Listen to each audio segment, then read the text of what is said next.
눈앞에서 코백하는 글로벌 꾼들 19위 공개합니다.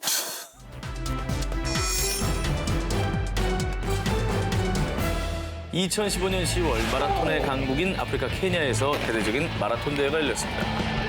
세계 9대 마라톤 대회 중에 하나로 전 세계 마라토너가 무려 2만 3천 명이 참여하는 나이로비 국제 마라톤인데요.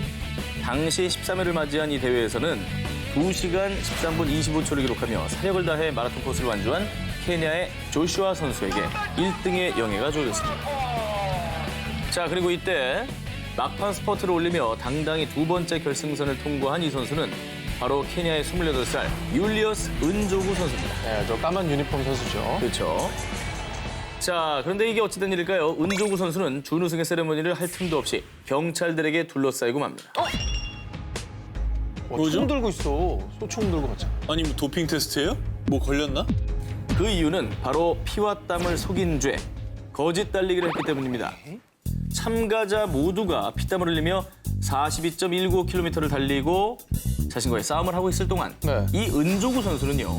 대회가 열린 국립응아이어 스타디움 밖에 편하게 쉬고 있다가 결승선 직전 1km 지점에서 선두 그룹 뒤에 몰래 딱 합류한 겁니다. 대회 주최 측은 준우승을 차지한 은조구 선수가 장시간 레이스인데도 땀 하나 안 흘리고 뽀송뽀송하고 또 그 긴 장거리를 달렸는데도 기운이 너무 넘쳐가지고 의심을 품었대요. 야. 한 1km 뛴 거예요. 아니 근데 어떻게 저런 생각을 하지? 아니 그게 아니 다 사람들 보고 있잖아요. 요즘 마라톤 중계도 대회하면. 하는데 예. 말이 안 되네. 그런데 처음엔 은조구 선수가요. 저는 여러분이 모르는 다른 코스를 막 달린 거예요. 정말 마라톤 코스 다 다녔다니까요. 이렇게 강력하게 본인의 무죄를 주장했다고 합니다. 하지만 사람들이 바본가요? 제가 그 선두 그룹을 시작 밟고까지 따라갔지만요. 그 어디에서도 은조구 선수 보지 못했습니다. 당시 대회 감독관이었던 이브라임 후세인이 증언을 한 겁니다. 결국 나이로비 마라톤 대회 경기를 훔친 사기꾼의 거짓 질주는 경찰의 체포로 막을 내렸다고 합니다. 카사노바를 사랑한 죄. 바람둥이를 일컫는 이름 카사노바. 실제로 17세기 사교계 슈퍼스타였던 그는 외교관, 스파이, 작가 등 여러 직업을 갖고 또 괴테, 모차르트 등 유명 인사들과 친분을 맺으며 유럽 전역을 누볐습니다. 자, 그런데 그보다 더 뛰어난 고단수 스킬로 여심을 흔들다 못해서 후벼 파버린 카사노바가 한 명 있습니다. 이 남자 이름은 폴 빈트. 직업은 변호사. 고급 승용차 휠렐리를 몰고 다니며 여성들까지 쭈르륵 몰고 다닌 그런데 말이죠. 온 여심을 죄다 홀린 이 남자의 진짜 정체가 낱낱이 까발려지고 맙니다. 아 뭘까요? 이름은 제임스고요. 변호사를 했는데 그 사람이 제 신용카드를 가져간 것 같아요. 이 남자 입에서 나온 말은 모두 거짓! 실제로 직업은 카사노바. 나쁘게 말하면 파렴치한 사기꾼이었습니다. 에이. 그리고 그는 무려 20년간 매번 다른 직업으로 여성들에게 접근을 했고요. 화려한 언변과 매너로 그녀들을 홀렸는데 안타깝게도 이 남자에게 속아 잠자리를 한 여성들만 무려 2,500여 명. 야 대단하다. 게다가 그녀들의 마음과 함께 돈까지 슬쩍? 진짜. 사기꾼 폴 빈트가 노린 여성들은 대부분 재력이 있는 사모님이나 부호의 자녀들이었습니다.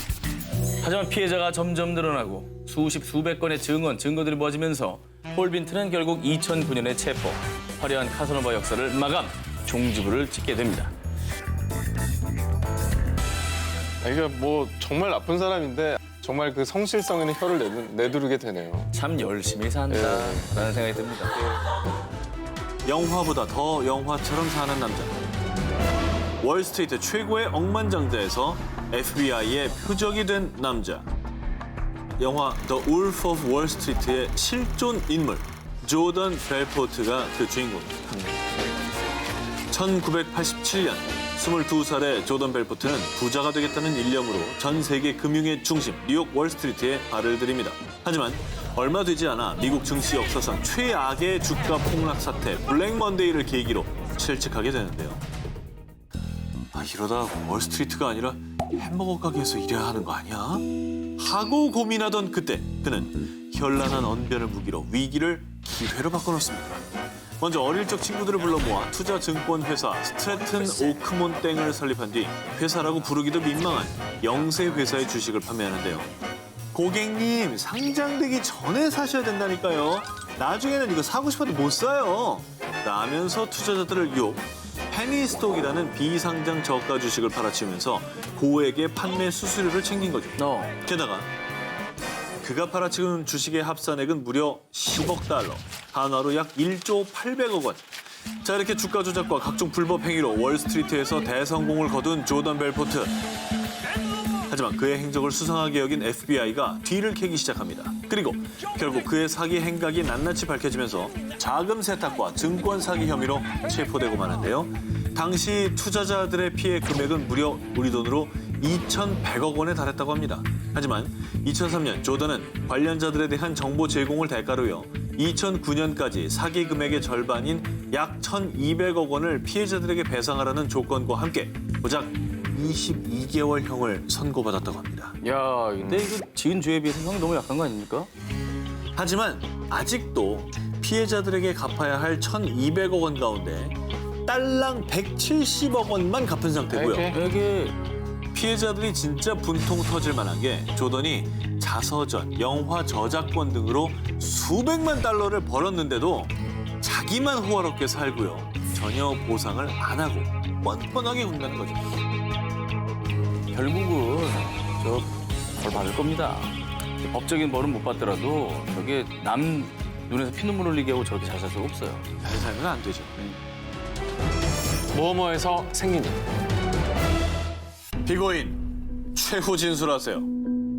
전 잘못한 게 없어요. 이런 범죄를 발생하게 한 이 사회가 잘못한 거 아닙니까? 자, 미국 플로리다주에서 악명 높은 범죄자로 불렸던 지미 사바티노는요. 10대 시절부터 각종 범죄로 교도소를 제 집처럼 드나들었는데요. 자, 그러던 어느 날 그는 자신의 인생을 바꿔줄 큰 사기를 계획합니다. 자, 2014년 먼저 신분 세탁을 합니다. 세계 3대 음반 회사인 S 엔터테인먼트와 미국 영화 제작사인 W사에 임원 행사를 한 겁니다. 그래. 그 알지? 그 조만간 그 저스틴 팀벌레이크 있잖아. 뮤비 찍을 건데 가방 시계 협찬 가능해요? 뭐 안 돼도 뭐 상관없어. 딴 데 하면 되니까. 자, 이렇게 의류, 또 부석 등 명품 브랜드 회사에 전화를 걸어서 유명인들의 이름을 앞세 협찬품을 요구했고요. 이게 성사가 되면 전당포에서 현금화 시켜서 챙깁니다. 자, 이렇게 사바티노와 공범들이 사기친 금액이 무려 약 113억 원이나 되었다고 하는데요. 자, 그런데 아직 놀라기에 이릅니다. 자, 이 사기 행각의 킬링 파트가 남아 있습니다. 그들이 사기를 계획하고 실행했던 무대, 바로 교도소였습니다. 아, 진짜? 자, 사바티노는 2014년 당시에 교정 공무원에게 사기를 친 혐의로 연방정부 구금시설에 갇힌 상태였습니다. 그러니까 누굴 꼬셨겠어요? 교도관. 정 기자님 말씀대로 교도관을 꼬신 겁니다. 너 평생 이 짓 해도 돈 못 번다. 내가 형이 큰 돈 벌게 해줄게. 자, 이렇게 악마의 혀끝으로 교도관 2명을 매수합니다. 그 교도관들은 사바티노에게 손과 발이 되어서 범죄에 가담하게 되는 거죠. 자, 하지만 이를 순하게 여긴 협찬사의 신고로 사기 행각은 끝이 났지만요. 정말 어이없게도. 아니, 속은 놈이 바보죠. 교도관들도 자격 없어요. 라면 뻔뻔하게 굴었고요. 미국의 최고 감시 보안 수준 등급의 슈퍼맥스 독방에 무려 20년간 옥살이를 하게 되었다고 합니다.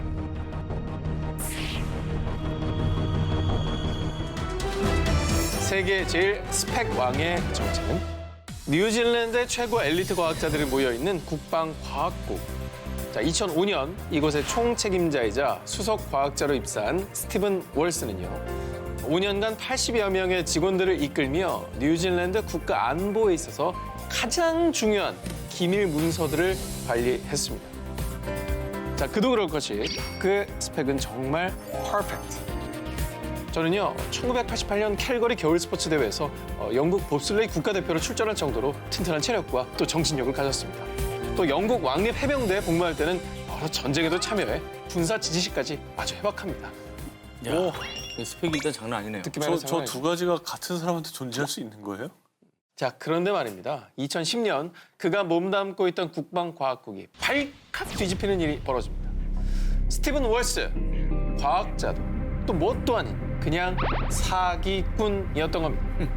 자, 이렇게 그가 보통 사람도 아닌 뉴질랜드 최고 엘리트들을 모두 속이고 국방과학국의 총책임자로까지 입사할 수 있었던 건 바로 이력서 덕분이었습니다. 제가 군 제대 후엔 로켓 과학자로 일하면서 영국 폴라리스 미사일의 안리 시스템을 설계했고요. 또 영국의 비밀 정보국 MI5, MI6에서도 근무했었습니다. 의리의리한 이력서. 아니 저걸 믿어? 자, 아니 이걸, 무슨 뭐 증빙 자료가 있어야 될 거 아니에요? 이걸 믿었다는 거예요. 왜 자, 믿어? 믿은 사람이 더 바보네. 자, 그런데 스티븐 월스가 아무리 글발이 뛰어나도 이 사람이 원래 가진 능력, 실력은 속일 수가 없었던 당연하지. 겁니다. 일을 하면 왠지 모르게 이게 일이 잘 진행도 안 되고 업무 파악도 안 되고 능력이 너무 떨어졌던 겁니다. 평소에 의심의 눈초리를 보던 한 제보자가 시사 고발 프로그램에 그의 이력에 대한 의혹을 제기했고요. 이 취재진들이 직접 발로 뛰어가지고 그의 자소설 속 이력, 영국 해병대, 88년 봅슬레이 국가대표팀 이걸 철저하게 조사하면서 모든 것이 거짓이었음을 밝혀냈다고 합니다. 어이없네.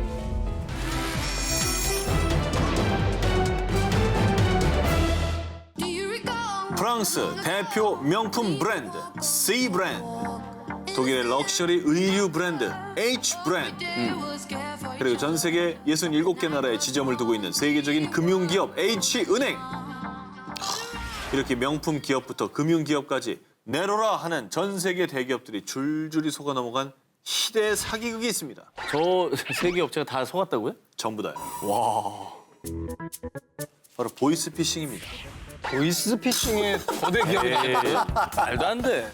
이 간 큰 사기범들은요, 회장이나 최고 경영자로 사칭한 뒤에 고액의 돈을 직접 가져오거나 계좌로 송금하도록 명령했는데요.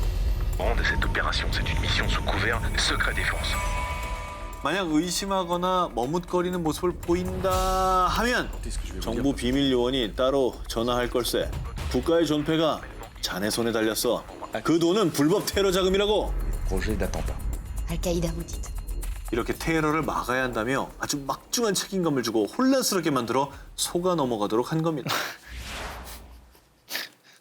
근데 이렇게 믿기 어려운 허술한 방법으로요, 실제로 한 은행 관계자는 사기범의 지시대로 파리의 한 카페 화장실로 35만 유로, 약 한화로 4억 6천만 원가량이 든 현금 가방을 두고 나오기도 했습니다.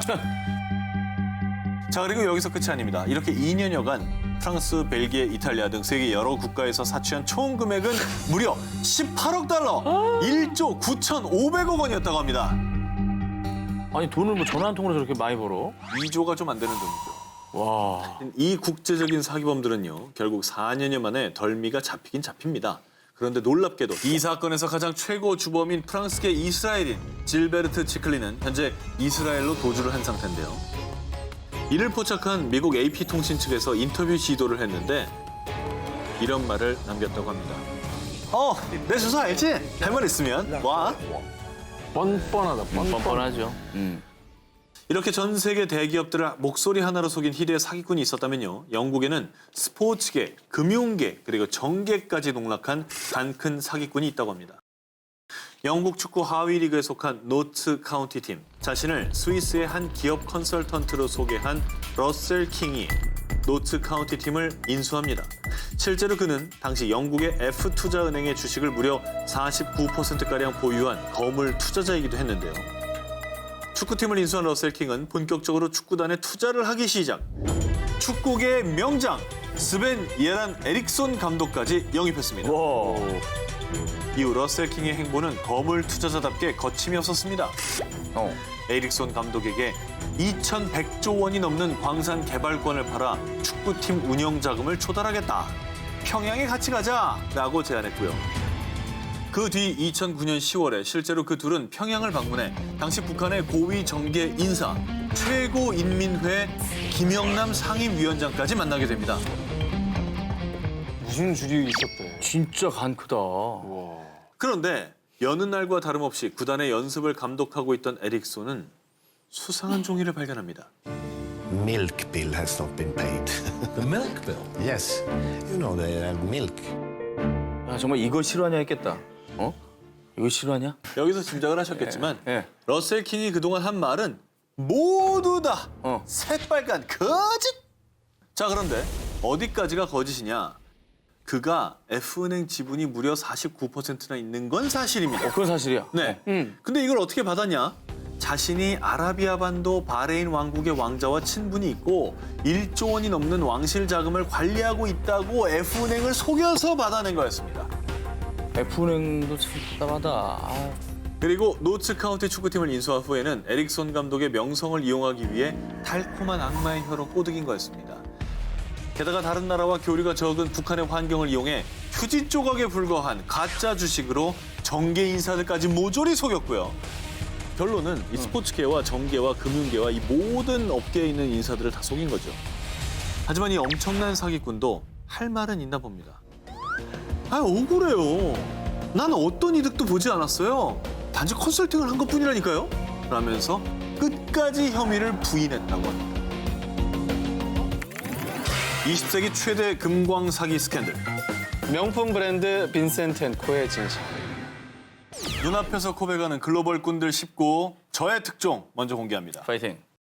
1995년 10월 캐나다의 한 광산 회사인 브렉스사에서 20세기 최대의 금맥을 발견했다고 발표합니다. 금맥이 위치한 곳은 인도네시아 보르네오 섬의 밀림지대. 그곳에는 약 5,600톤, 7,600억 원가량의 금이 매장돼 있다고 공개했는데 이 소식이 언론에 전해지자 이 금맥을 소유한 브렉스사의 투자자들이 앞다투어 달려들었습니다.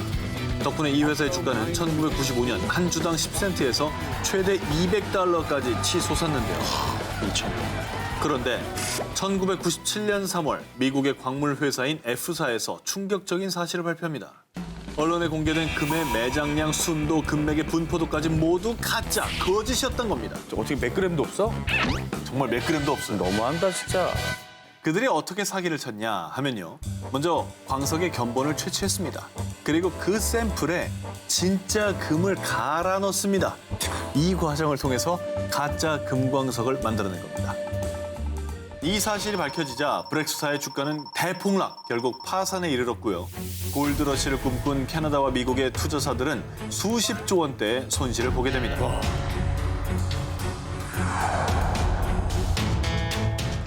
강남 쪽집게 강사의 합격 비법. 선생님 우리 사빈이 아이빌리그 갈 수 있을까요?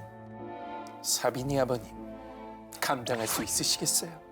그럼 저만 믿으세요.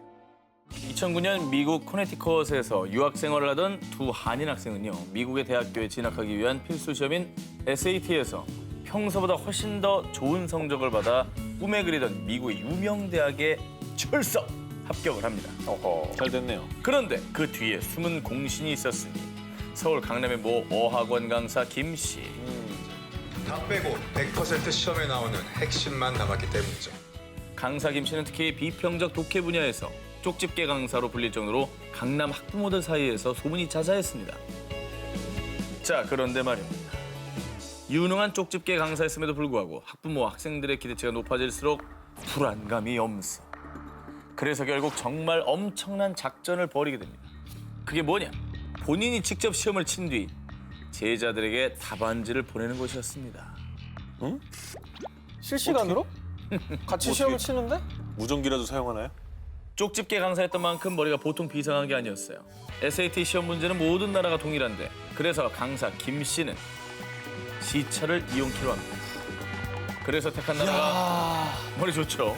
이야, 대단하죠? 와 이런 방법이 있구나. 그럼요. 야, 제자들이 시험을 치르는 미국보다 12시간이 빠른 태국.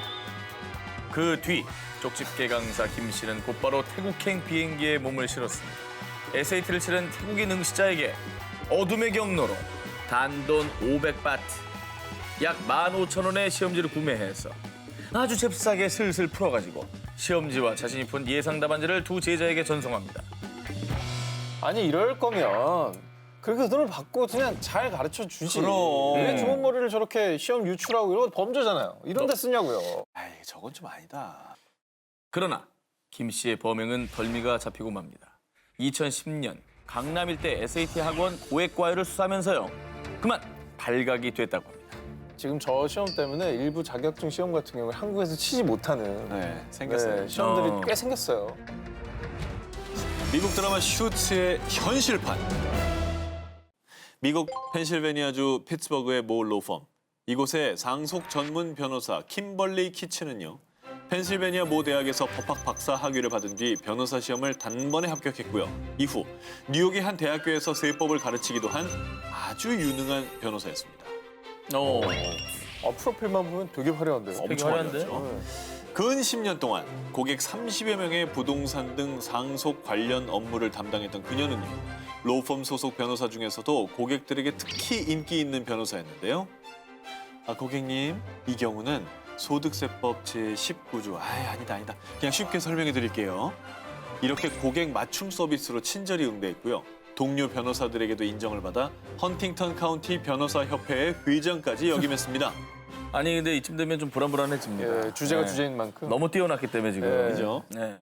그런데 말입니다. 변호사로서 탄탄대로를 걷던 그녀의 인생이 한순간 나락으로 떨어지게 됩니다. 에헤이. 2014년 어느 날 헌팅턴 카운티 변호사 협회에서 소속 변호사들의 명단을 정리하던 중 뭐라? 키친 회장의 변호사 번호가 중복이 되잖아. 키친의 변호사 고유 넘버가 같은 지역의 다른 변호사와 중복된다는 사실을 발견. 그 뒤 실타래 풀리듯 밝혀진 인류 변호사 키친의 거짓말들. 일단 법대 졸업장 거짓. 변호사 자격증 위조. 당연히 대학에서 세법을 강의했다는 것도 가짜. 다 가짜야? 법의 비읍도 모르는 사람이었습니다. 아니 어떻게 뭐야? 아니 그러면 그 뭐 고객 맞춤 서비스는 뭐 그냥 뭐 상담해 준 거예요?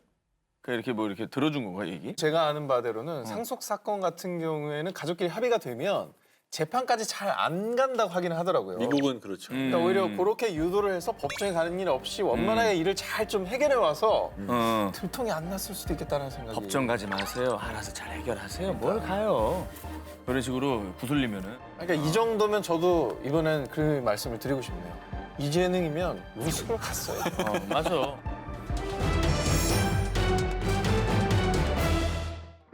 콜롬비아가 분쟁 발화 지점으로 예측이 됐는데 끊임없는 분쟁을 겪어온 우리 중동의 대처는 말이죠. 자, 2014년 콜롬비아 여러 군데에서 중동 분쟁에 대한 강의를 펼친 제이슨 알리 하킴. 자, 그로 말할 것 같으면요. 콜롬비아 주재 레바논 대사관 소속의 외교관으로요.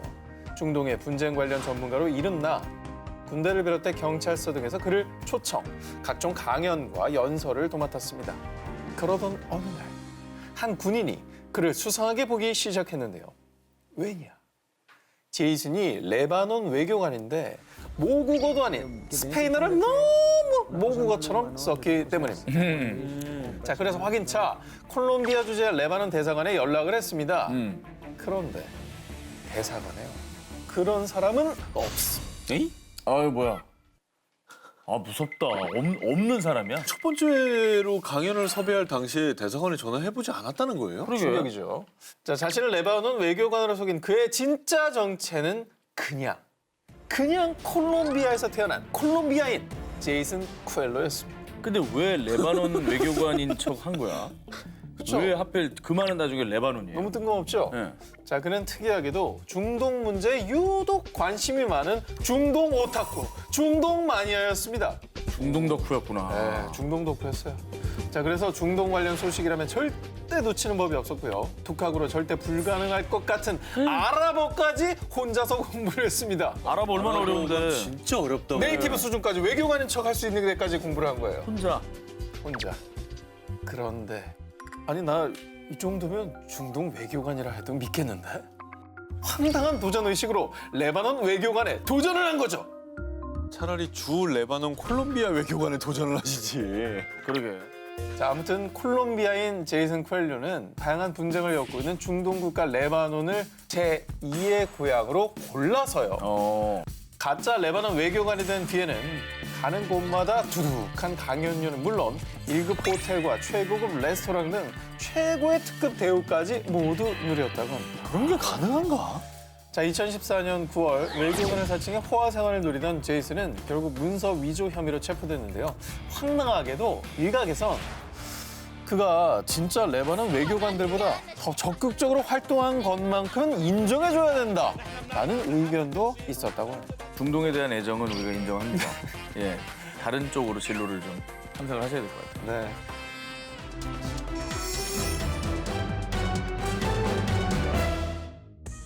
미국 최고의 기후변화 전문가로 불리던 존 밀. 그는 약 20년 동안 미 정부 기관인 환경보호청에서 근무한 존경받는 공직자였습니다. 1963년에 미국의 환경보호를 위해 제정된 청정대기법 개정안 작업에 크게 기여를 했고요. 2005년엔 최우수 공직자 대통령상까지 수상합니다. 그런데 말입니다. 사람들이 그를 더 우러러본 이유.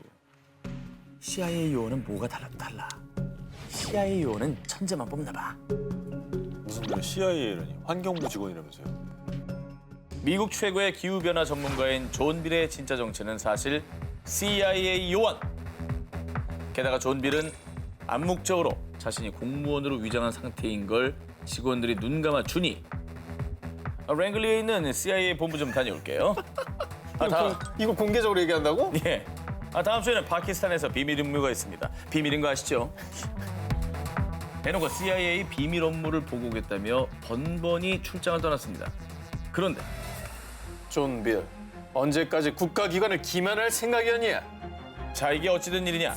존 빌의 정체를 잘 모르던 한 직원은 존 빌이 유급으로 수개월간 시도 때도 없이 출장을 가고 출장비를 올리니 이를 수상히 여겨 경찰에 신고한 겁니다. 결국 그러면서 완전 범죄로 끝날 것 같았던 그의 거짓 행각이 홀딱 밝혀지게 된 거죠. 그러니까 뭐가 거짓인 거예요, 둘 중에? 물론 미국 최고의 기후변화 전문가인 것은 팩트입니다. 아, 거기까지 진실? 그건 진실입니다. 이 좋은 머리를 능수능란한 거짓말로 사기에 이용한 그 비밀 임무 수행을 핑계로 환경보호청에 청구한 비용이 26만 6천 달러, 하나로 약 3억 원이나 됐고요. 아니 그걸 왜 줘? 참 웃기네. 대통령 상 받은 인정받은 직원이라 그런가? 뭐 워낙에 신망이 두터웠겠죠. CIA 출장지라고 밝힌 곳은 모두 여행지였습니다. 게다가 10억 원이 넘는 집과 리조트를 소유합니다. 재산 축적까지 엄청났다고 합니다. 장장 12년에 걸친 범죄 행각이 밝혀졌음에도 체포되는 그 순간까지도 뻔뻔. 거짓말하는 건 늘 나를 흥분시키죠. 라고 말했다고 합니다. CIA 비밀 요원으로 위장한 몹쓸 능력자에 이어서 이번엔 뛰는 경찰 위에 나는 경찰까지 된 가짜 경찰을 소개합니다. Do you know what you're being detained for? So I was like an officer with a marked card. Okay, so I'm just confused as to how you're saying you're detained and you are able to make a phone call. I have the handcuffs on and I have my phone. Okay. 무슨 상황인지 이해가 잘 안 되는데요? 이해 안 가죠? 그 체포됐는데 왜 911에 신고를 한 거예요? 체포되면 휴대전화를 쓰게 해주나? 2017년 9월 모 대학교 앞에서 심하게 말다툼을 벌이는 한 쌍의 연인을 체포한 경찰들. 그런데 여자는 경찰차에 경찰 마크가 없자 이를 수상히 여겨 911에 신고한 겁니다. 다소 엉뚱한 데서 덜미가 잡힌 경찰들. 아니, 이 가짜 경찰들의 정체는 미국 미시간주 제네시 카운티 소방서와 제네시 카운티 특별기동대 소속으로 구성된 걸로 위장한 4인방 윌리 스트롱, 오스틴 로즈, 에밀리 니콜, 제프리 존스였습니다. 정말 놀랍게도 이들은요, 진짜 경찰복을 입고 경찰 배지, 수갑, 총, 경찰차까지 타고 다니며 범죄 현장에 신속 출동했습니다. 영화 많이 봤네. 경찰들 들어가라고, 이 사람들아. 경찰 놀이를 너무 심하게 했네. 그죠? 이들이 경찰 못지않은 활동성을 탑재하고 민중의 지팡이를 자처한 사연. 2011년 미시간주의 플린트 지역에서 화재 사건이 발생했는데요. 당시 윌리 스트롱은 피신하지 않고 방송국에 제보하기 위해 화재 영상을 촬영했는데, 그런데 그때 그의 뇌리, 아니 가슴을 스친 정이. 나는 이 도시를 구하는 경찰이 되고 싶어 라고 결심하고 경찰 시험을 응시한 게 아니라 경찰 업무를 따라하기 시작합니다. 밤이 되면 누가 시키지 않았는데도 거리를 순찰합니다. 하지만 점점 더 대담해져 갔습니다. 2015년부터는 뜻이 맞는 이들이 더 모이게 돼서 뜻을 왜 맞추냐고. 4인 체제를 결성하게 됩니다. 그 4인 가짜 경찰이 만들어지게 돼요. 그런데 말이죠. 참 얼마나 체계적이었는지 그들만의 지역 범죄 기록 데이터베이스도 가지고 있었고요. 어떤 사건 현장에서는 이들이 먼저 출동하자 현장에 늦게 온 진짜 경찰들은 이들에게 보고서를 제출해달라고 요청까지 합니다. 야, 이 정도면 정보에도 앞서네. 판타스틱 4네, 예, 판타스틱 4. 판타스틱 4예요. 사기 행각이 밝혀진 와중에도 민중의 가짜 지팡이 4인방은 끝까지 내가 살고 있는 도시를 돕고 싶었을 뿐입니다. 라고 했다고 합니다. 이건 뭐라고 해야 되나, 이거? 위조계의 새 역사를 쓴 남자. 그를 두고 각종 언론에서는요. 이것의 역사에 한 획을 그은 인물, 하늘이 준 재능을 이것에 쏟아부은 인물이라고 불렀다는데요. 미국 시카고에서 태어난 아트 윌리엄스. 그는 어린 시절부터 창의력, 관찰력 등 모든 학습 능력이 뛰어났고요. 그중에서도 아트, 이름 그대로 특히 미술 실력이 뛰어났습니다. 그런데 가정 형편이 어려웠던 그는 안타깝게도 생계형 절도를 하며 근근히 생활했는데요.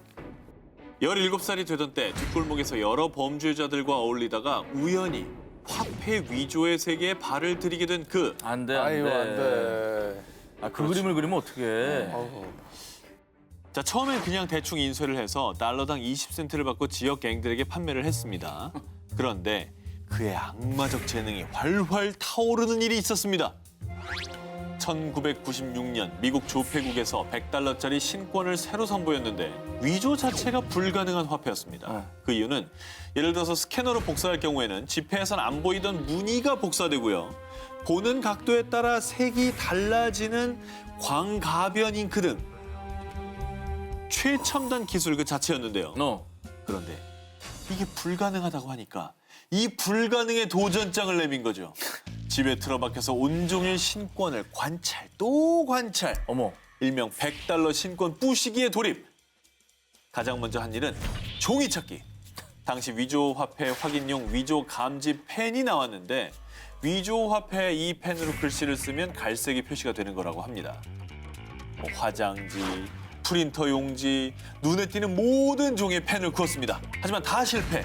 그런데 색 변화가 없는 모 회사의 전화번호부 종이를 발견. 이렇게 해서 화폐 종이는 득템했고요.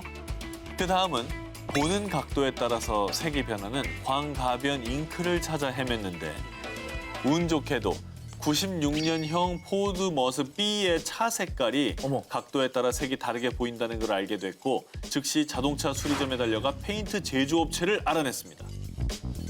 이렇게 하나하나 퍼즐을 맞춰간 아트 윌리엄스는 마지막까지 신권 중량과 똑같이 1g을 맞췄습니다. 와. 그 뒤 정말 신의 경지에 이른 위조 화폐를 만들어낸 윌리엄스는요. 미 전역의 쇼핑센터를 돌아다니며 거스름 돈을 챙기는 방식으로 위조 화폐를 시장에 유통. 뿌렸구나. 그렇게 미국 시장에 유통한 가짜 돈만 약 1,000만 달러. 우리 돈 112억 원 정도. 와, 근데 저 정도의 액수를 뿌릴 때까지 발각이 안 된 거잖아요. 너무 비슷하니까. 정말 대체 어느 정도길래. 하지만 2001년 경찰의 끈질긴 추적 끝에 체포가 됐는데요. 수사를 지휘했던 한 연방 검사는 그가 만든 위조 지폐는 감탄을 자아내게 합니다. 라고 말하기도 했답니다. 과연 이분은 이 재능을 지금은 어떻게 써먹고 있을까 궁금하시죠? 2014년에 출소한 그는요. 정말 다행히도 천재적인 미적 재능을 이용해 화가로서 살고 있다. 아, 지금도 돈 그리고 있어. 아, 지금도 그리네. 그렇지만 이건 이제 위조 지폐는 아니잖아요. 작품이에요? 작품이죠. 저 이제 큰 거 그리네요, 큰 거. 돈 덕후네. 시나리오 쓰다 범죄자가 된 영화 제작자. 2014년과 2016년에 두 편의 영화를 제작하며 충무로의 기대주로 떠오르던 영화 제작자 강 씨. 그는 차기작으로 보이스피싱 조직에 관련된 시나리오를 준비하고 있었습니다. 그래서 직접 경찰과 금융감독원으로부터 심지어는 국내 전직 범행 조직원들을 찾아가 현실감 있는 취재를 했습니다. 철저하게 하셨네요. 그런데 보이스피싱 수법 묘사에 있어 한계에 부딪히게 된 강 씨. 결국은 수소문 끝에 중국의 한 보이스피싱 조직 접촉에 성공을 했어요. 저걸 어떻게 성공했죠? 아, 근데 진짜 취재하는 것도 취재지만 범죄자랑 또 만난다는 게 사실 그렇죠. 위험할 수도 있는 거 아닙니까? 대단한 열정입니다.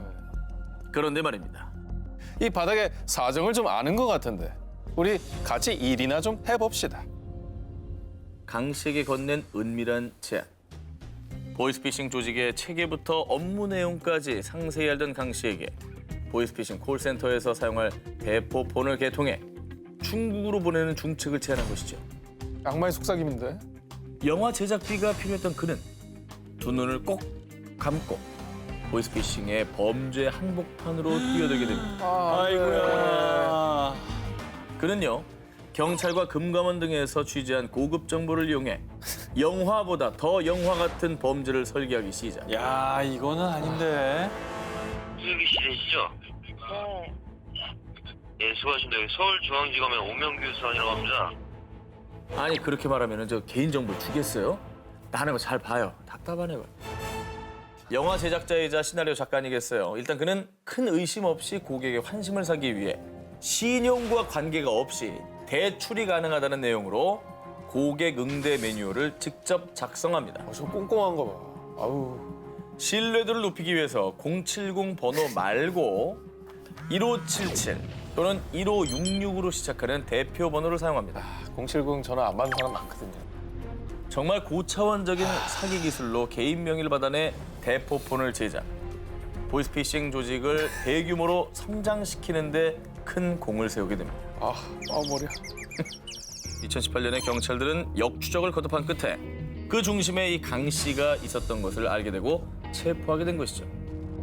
보이스피싱 시나리오 쓰다가 보이스피싱 조직원이 된 영화 제작자의 정말 영화 같은 사건이었습니다. 이 사람이 영화가 돼서 나오겠네요.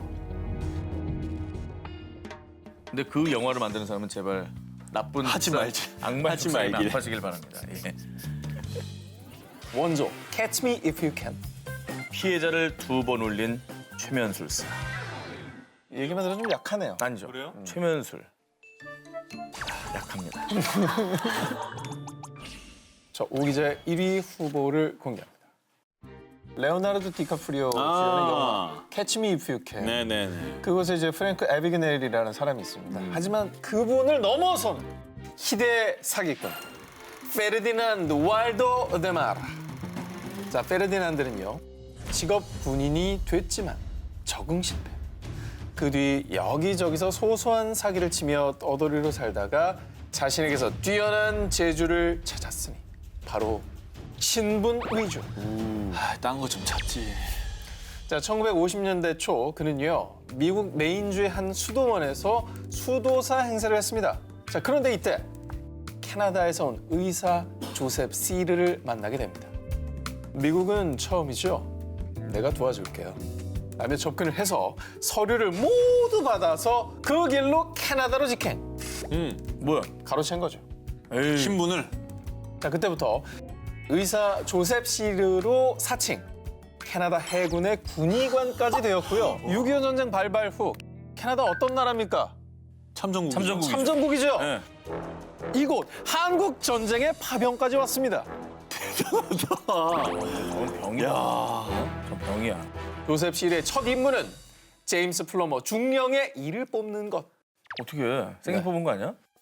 이를 뽑아본 경험이라고는 전혀 없던 그는 밤을 새워 치과 의술 교과서를 독파.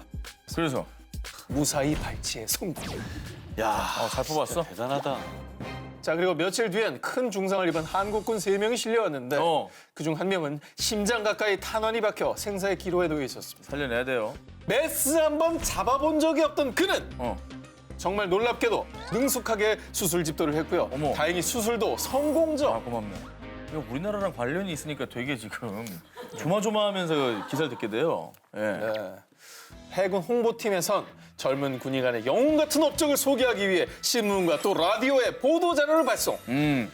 하지만 조셉 시르는 타인명의 도용자라는 정보를 입수했음. 즉시 현역에서 해임할 것. 진짜 의사 조셉 시르가 이 기사를 봤다는 거. 봤지. 얼마나 어이가 없었을까?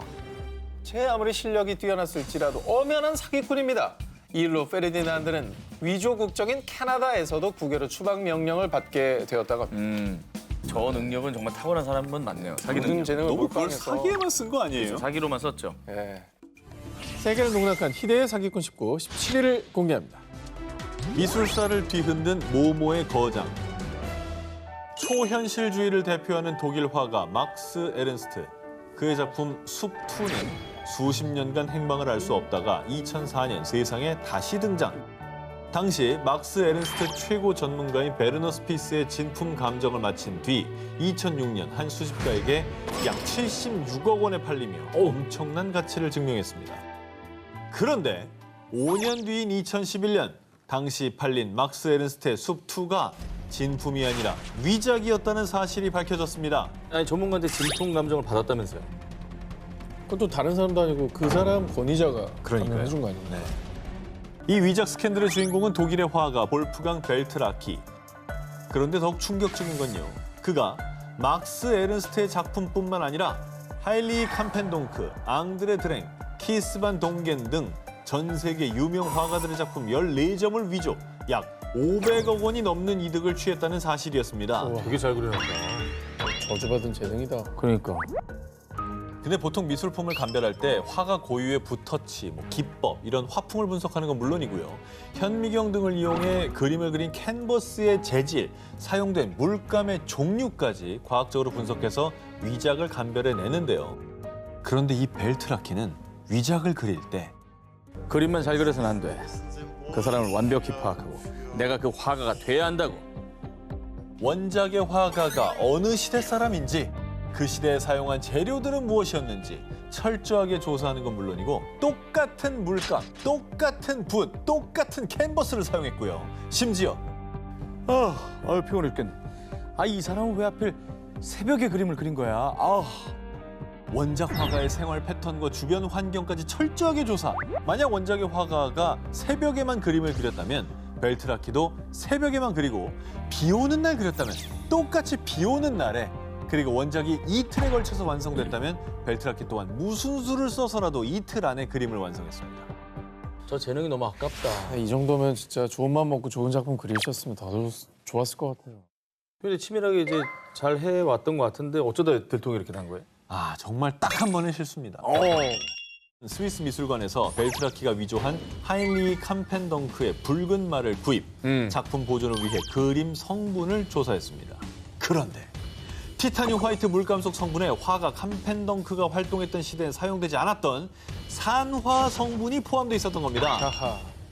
이 사건으로 모든 것이 들통난 벨트라키는요, 위작한 이유에 대해 제 이름을 건 그림을 76억 원에 구매하는 사람은 없다고요. 라고 밝히며 위조 사실을 자백. 4년간 교도소에 수감됐다가 2015년에 석방됐는데요. 위작 스캔들로 유명해진 그는 이제 당당히 자신의 이름을 걸고 활발히 작품 활동 중이라고 합니다. 그래요, 자기 작품 해요. 정도 재능 있으시면. 그럼. 현실판 Catch Me If You Can. 자, 두 기자님들, 실제 희대 위조 지폐 사기꾼 이야기를 다룬 리오나르도 디카프리오 주연의 영화 Catch Me If You Can 보셨죠? 너무 좋죠. 사실 그 신분을 계속 바꾸잖아요, 디카프리오가. 사기를 치는데 아주 대단하죠. 사실 그 영화의 주인공이 오늘의 끝판은 아니죠. 사실은. 자, 그런데 이번 특종은 영화 Catch Me If You Can의 버금가는 영화보다 더 영화 같은 사기와 변신의 귀재의 이야기입니다. 그 주인공은 바로 영어, 스페인어 등 7개 국어 이상을 구사하며 무려 100개 이상의 신원과 여권으로 전 세계를 돌아다니며 사기 행각을 벌인 콜롬비아 출신 국제 사기꾼 33세 후안 카를로스 구스만. 야, 100개의 신원이요? 멀쩡하게 생겨가지고 왜 그러냐. 내가 뭐가 있는지도 모르겠다. 근데 저 정도 사기꾼이면 다 기억할 것 같아요. 그러려나? 네, 구스만은요, 스펙만큼 전과도 화려합니다. 미국에서만 3번 추방당했고요. 2005년 영국에서는 감옥 수감 중 2개월 만에 탈옥. 이후 아일랜드에서 붙잡혔다가 프랑스로 추방되는 등 각국의 골칫거리로 당시 캐나다, 콜롬비아, 러시아, 일본, 멕시코 등 무려 7개 나라에서 수배 중인 국제 수배범이었습니다. 확실이구나. 뭐라고 돌아다니길래 7개국에서 수배를 당해요? 자, 구스만은요, 딱 하나. 세계 각국의 초호화 호텔만 노렸는데요. 최고급 호텔들의 숙박한 척하면서 스위트룸 손님들의 정보를 입수했고요. 그 손님 행세를 하면서 호텔 카페와 바를 수시로 드나들고 환전을 핑계로 리셉션 직원들에게 얼굴 도장을 찍었습니다. 그런 뒤 스위트룸 주인이 외출한 때를 틈타. Claro, yo solicito la llave, ellos me dan una llave original y ellos abren una caja fuerte. La forzona y la puerta, ni la caja, ni la ventana, ni nada. Luego lo hacen. 자, 이런 수법으로 그가 훔친 돈만 무려 단원 약 16억 원에 달할 것으로 추정된다고 합니다. 저런 식으로만 16억 원을. 저게 돼요? 드러난 것만. 드러난 것만이지, 그러니까. 그냥 장기 투숙하는 되게 부유한 비즈니스맨인가 보다 하지. 뭐 사실 뭐야 이렇게 의심을 안 하잖아요. 아니, 저러다가 실제 방주인하고 마주치면 그럼 어떻게 해요? 그러니까. 자, 구스만은 범죄 행각을 벌이다가 실제 방주인을 마주쳐도 당황하기는커녕 아, 일찍 오셨네요. 호텔 직원입니다. 룸 컨디션 체크 중이었어요. 뭐 필요한 거 없으시고요? 무범하다. 사실 구즈만의 사기 인생은 10대 때부터 시작됐는데요. 그 신고식도 화려했습니다. 자, 가난 때문에 가출한 구즈만은 1993년 미국 마이애미 공항에서 거의 죽기 직전의 몰골로 비행기 랜딩 기어에서 발견되는데요. 뭐라고? 자신을 콜롬비아에서 온 14세 고아라고 호소, 언론의 주목을 받으며 많은 기부금을 받았습니다. 하지만 사실은 17세였고요. 부모님도 버젓이 살아있었다고 합니다. 도대체 목숨 걸고 저 랜딩기어에 숨어간 거 아니에요? 참 아니, 그렇게 보였다면 기부금 보낼 수 있죠. 있죠, 당연히. 보낼 수 내 남편은 월드와이드 뭐뭐뭐. 2009년 영국 50대 여성 주디스 스틸웰은 온라인 데이트 사이트를 통해 오비 엘리아스란 남성을 알게 됐는데요. 두 사람은 곧바로 fall in love. 3년 뒤 결혼을 했습니다. 다정다감하고 완벽했던 남편 엘리아스. 다만 한 가지 아쉬운 점이 있다면요. 여보, 나 일주일 정도 출장 좀 다녀야 될 것 같아. 또? 알겠어. 자기 조심히 다녀와. 남편 엘리아스가 두바이 사업 때문에 너무 바빠서 해외 출장이 잦다는 점이었는데요. 하지만 스틸웰은 약 4,400만 원의 사업 자금도 지원해 줄 만큼 열심히 일하는 남편을 응원해 주었습니다. 여기서 끝나면 얼마나 좋아. 그러니까. 끝났잖아. 네, 두바이 사업 잘 되라 응원하고 끝나면 되겠네요.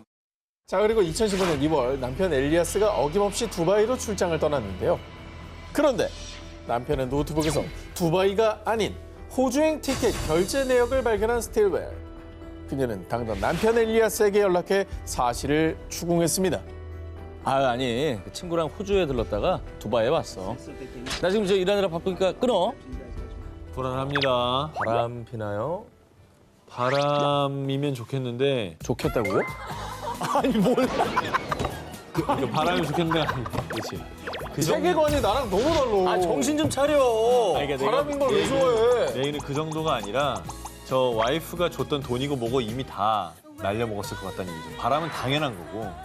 바람 피는 게 낫다, 차라리. 아니, 그 바람으로만 정도에서 그치는 끝났으면 좋겠는데 라는 거죠. 바람은 요리는 가능하다. 내가 잘못했네. 자, 그런데 말입니다. 남편 엘리아스가 출장을 떠나고 3주 뒤 호주에 거주 중이라는 한 여성이 보낸 이메일을 통해 스틸웰은 충격적인 진실을 알게 되는데요. 남편 엘리아스가 호주로 향합니다. 여자친구를 만나기 위해서였다고 에이, 합니다. 바람 맞네요. 진짜 바람 맞네. 바람이었습니다. 스틸웰의 남편인 엘리아스는 원래 62세이지만요. 호주의 여자친구를 만날 땐 47세 스티브라고 거짓말을 해서 또 다른 삶을 살고 있었습니다. 그런데 더욱더 충격적인 사실은요. 엘리아스의 여자친구가 무려 46명. 기억이 나? 헷갈리지 않나, 인간적으로? 자, 그동안 엘리아스는 두바이로 출장한 게 아니라 미국, 영국, 호주, 필리핀 등 전 세계 곳곳에 있던 46명의 여자친구를 만나러 다녔던 겁니다. 아, 일 안 해요? 야, 웬일이니, 어떻게. 아니, 되게 부지런하다. 그는 부인인 스틸웰로부터 사업 자금을 받은 것뿐만 아니라 세계 각국의 여자친구들과 동거하며 사업 자금을 핑계로 수천만 원에 달하는 금전을 받았는데요. 와. 결국 모든 진실을 알게 된 스틸웰은 엘리아스에게 이혼을 통보. 하지만 영국 국내법상 엘리아스가 법을 어긴 것은 아니기 때문에 형사처벌은 할 수 없다고 합니다. 근데 이거는 사실 민사로 가서 엄청 때려야죠, 저거는. 손해배상? 그럼요. 위자료 같은 걸로. 네. 저 응징을 해야지. 모모모들도 속은 사기의 왕. 자, 오늘 전 세계 희대의 사기꾼들이 총집합했지만 이번에 소개해드릴 사기꾼은 스케일이 아예 다릅니다. 가나, 나이지리아, 수단, 토고 등 무려 아프리카 15개 나라를 상대로 사기. 와, 국가를 상대로 사기친 것도 충격적인데 그것도 하나도 아니고 15개 나라. 그렇죠. 가능해요? 자, 그 주인공은 바로 30대 한국인 남성 한 씨입니다. 우리나라 사람이야? 그는 2009년부터 서아프리카 나라들의 우편물을 발송, 저는 한국의 S전자 회장 같은 사람입니다. 제가 대통령님 나라에 국립병원과 주택을 지어드리도록 하지요. 잘 나가는 기업 회장인 척 직접 통역사까지 고용해 아프리카 나라들을 오가며 각국 정상들과 친분을 쌓았고요. 한국 정부와 정상회담을 성사시켜주겠다며 외교 관련 직책을 요구했습니다.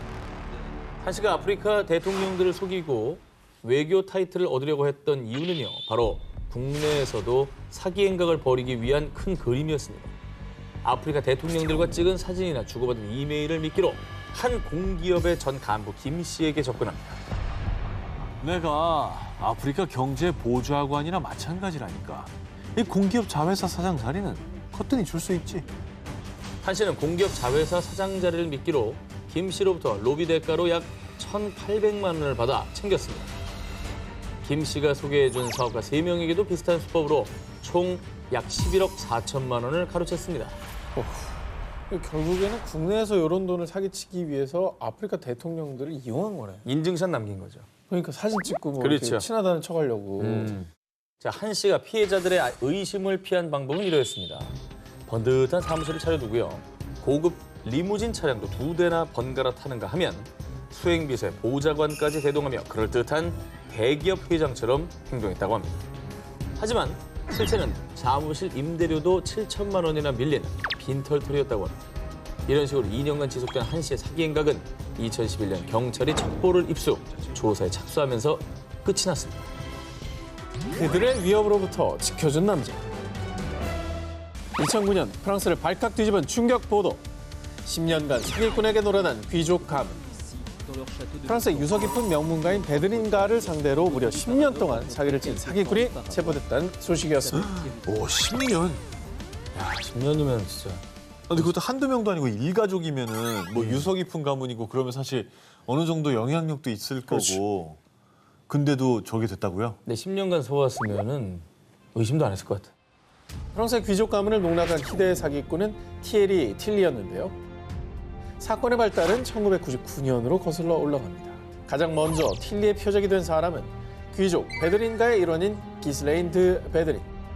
그녀가 청소업체를 찾고 있다는 걸 안 틸리는 일단 청소업체 대표로 위장해 접근. 제가 상속세에 대해 좀 아는데 도와드릴까요?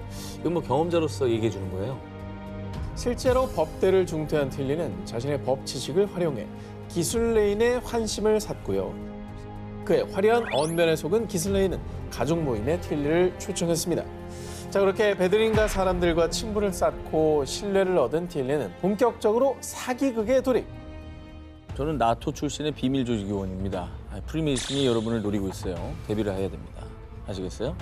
틸리는 자신의 말을 들어야 프리메이슨의 위협으로부터 살아남을 수 있다며 베드린 일가를 끊임없이 세뇌했습니다. 아니, 저걸 어떻게 믿어요? 근데 이게 저 가문의 명예가 되게 중요할 거 아니에요.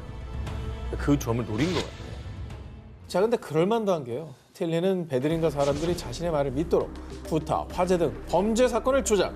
불안에 떠는 베드린가 사람들의 심리를 파고들며 가스라이팅을 시도했습니다. 그렇지. 심지어 이들을 보호해주겠다며 프랑스 로트 에가룬주의 한 성에 감금, 시계와 달력을 보지 못하게 했을 뿐만 아니라 최면술까지 이용해 가족들을 이간질했고요.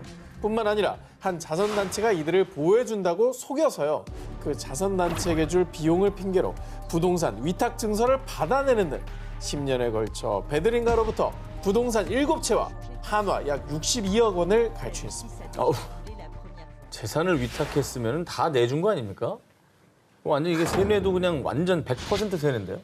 야, 이게 현실적으로 가능한 거군요. 근데 이제 10년이나 속았는데 어쩌다 들통이 난 거예요? 자, 2009년 베드린가의 세금 체납 문제로 프랑스 당국에서 조사를 시작.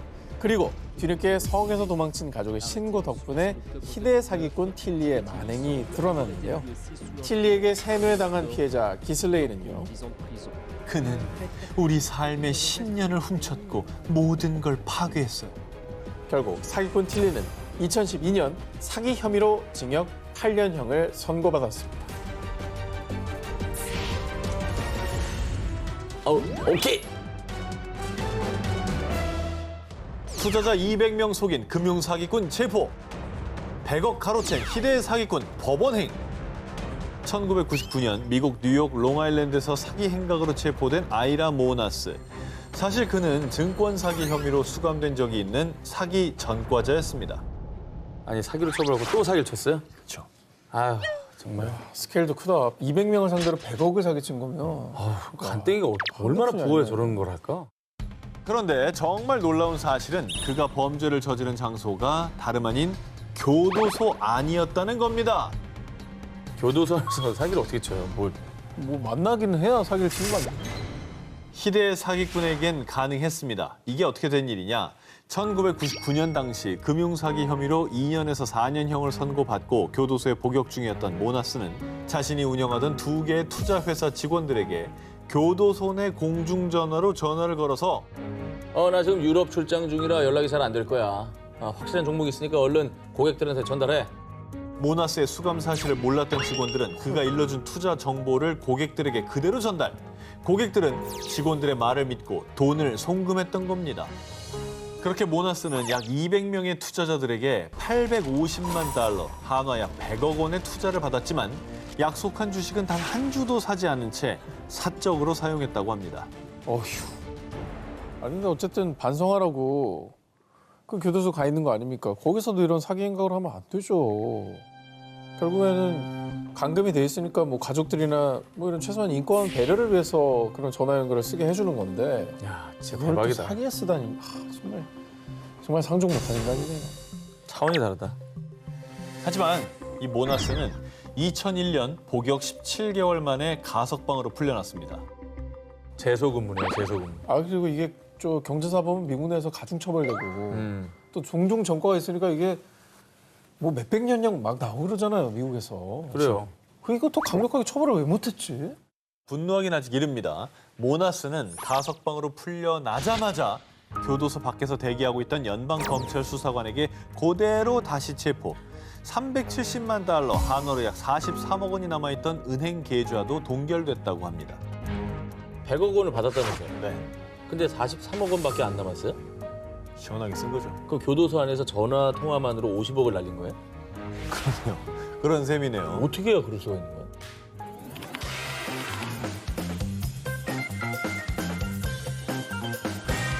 세계를 농락한 희대의 사기꾼 19. 전 기자의 1위 후보를 공개합니다. 중국은 2025년까지 자국 내 반도체 생산 비율을 70%까지 올리는 반도체 굴기를 선언. 기업들에게 무려 1조 위안, 약 170조 원을 투자하겠다고 밝혔습니다. 그런 가운데 2017년에 설립된 중국의 신흥 반도체 기업 H사에서는요. 중국 최초로 7나노미터 이하의 미세 공정 시스템 반도체를 제작하겠습니다. 실제로 7나노급 기술을 보유한 대만의 반도체 기업 T사의 최고 운영 책임자 출신 장상일을 CEO로 영입했고요. 중국 반도체 업계의 슈퍼루키로 급부상한 H사는 2년여 동안 우한시 정부로부터 약 2조 5,600억 원의 투자금을 받는 데 성공했습니다. 아니 중국 정부가 지금 반도체 쪽을 엄청 밀고 있다고는 하더라고요. 그렇죠. 네. 그런데 말입니다. 2020년 1월에 전해진 충격 보도. H사 공사 중단, 임직원은 잠적, 정부도 속았다. 중국 반도체 사업 위기. 알고 보니 H사의 대주주란 기업은 실체가 없는 페이퍼 컴퍼니. H사가 들여왔다던 최첨단 반도체 장비는 노후된 구식 장비였다고 합니다. 게다가 H사가 영입한 장상희 CEO는요. 제가 CEO인데 회사 정보에 접근할 수가 없었다고요. 정말 저한테는 악몽 같은 시간이었습니다. 와, H사가 공언한 7나노급 기술 개발이 불가능해 보이는 상황. 이에 현지 일부 언론에서는 H사가 정부 투자금을 가로챌 목적으로 계획적으로 사기를 친 것이라고 의심했습니다. 저는 사실 이 뉴스를 예전에 들었는데 네. 믿기지 않았어요. 근데 이거 진짜 무섭지도 않아. 이건 진짜 목 내놓고 한 거 아니에요? 목숨 내놓고 한 거죠. 목숨 걸고.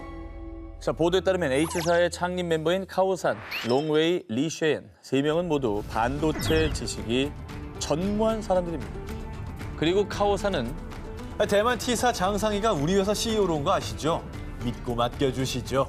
업계에서 유명한 장사기를 영입하며 반도체 시장에 신뢰를 얻어서요.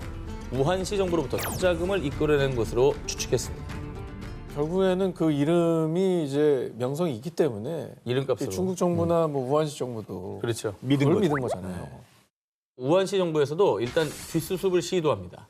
지난해 11월 자금난에 처한 H사를 인수한 뒤 사업을 정상화시키려고 했지만 결국 올해 2월 전 직원을 해고하며 청산 절차를 밟았습니다. 중국이면 진짜 형 세게 나올 거예요. 못 잡았나 궁금한데. 그러니까 전 세계적으로 이게 다 알려졌다는 거 이게 정말 사기 행각이 너무 허무맹랑했다는 거잖아요. 자, 그런데 말입니다. H사 이전에도 이미 중국 정부를 상대로 엄청난 사기를 친 희대 사기꾼이 있었습니다.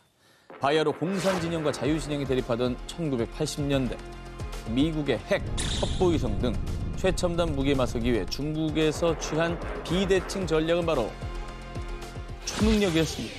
초능력을 믿고 나라가 예산을 투입한다고요? 이게 가능하다고요? 있었던 일입니다. 자, 믿기 힘들겠지만 저의 상상이 아니고 있었던 일을 전해드립니다. 정말로?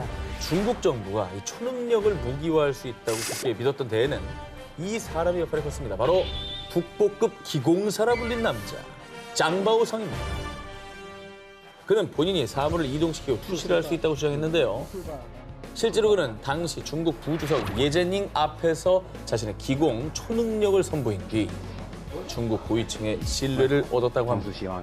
1983년 중국 국방과학기술공업위원회는 짱바오성을 507 연구소에 투입. 당신의 초능력으로 군사무기를 개발하시오. 뿐만 아니라 군 휘하의 중국 인체과학연구회에서 외국 위성을 통제하고 먼 타국에도 군사적 공격을 가할 수 있도록 하는 군사무기 개발 프로젝트를 가동시켰습니다. 이거 진지하게 이거 했다고? 진지하게? 만화 얘기 아닙니다. 연구소 설립했다고요? 네. 507 연구소? 그럼요.